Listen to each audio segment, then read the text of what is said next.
ଲିପା ଆଜ୍ଞା ଦିଦି। ମାଛ ତ ଭଜା ହେଇଯାଇଥିଲା। ଏବେ ଦେଖ ବିନ୍ସ ଆଳୁ ବି ମୁଁ ଭାଜି ଦେଇଛି। ଆଉ ଚାଲ ତୁ ଏବେ ମସଲା କଷିବାଟା ଆରମ୍ଭ କରିଦେ। ଆଉ ଲେଟ୍ କରନା। ବନ୍ଧାକୋବି ଟିକେ ମାନେ ଇଏ କରିଦିଅ ଦିଦି। ହଁ ବନ୍ଧାକୋବିଟା ବହୁତ ତ ତେଣୁକରି ବନ୍ଧାକୋବି ଟିକେ ଭାଜିଦେଲେ ଟେଷ୍ଟ ଲାଗିବ ଘାଣ୍ଟଟା।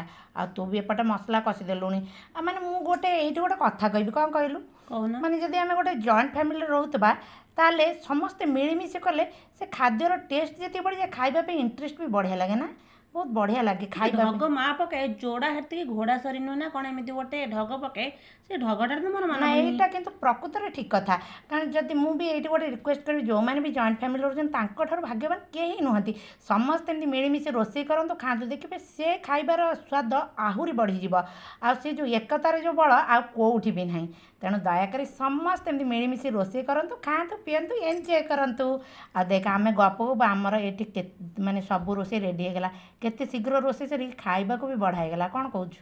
ହଁ ପରା ସେଇଆ ବା ଡାଇଲଗ୍ଟା ଯିଏ ବି ଜାଣିଛ ଟିକେ କହିବ, ଯୋଡ଼ା ହାତୀ ଘୋଡ଼ା ସରି ନୁହେଁ ନା କ'ଣ? ସେ ଡାଇଲଗ୍ଟା ପ୍ଲିଜ୍ କହିବେ, ମୋର ମନେ ପଡ଼ୁନି। ମା କୁହେ ଆମର।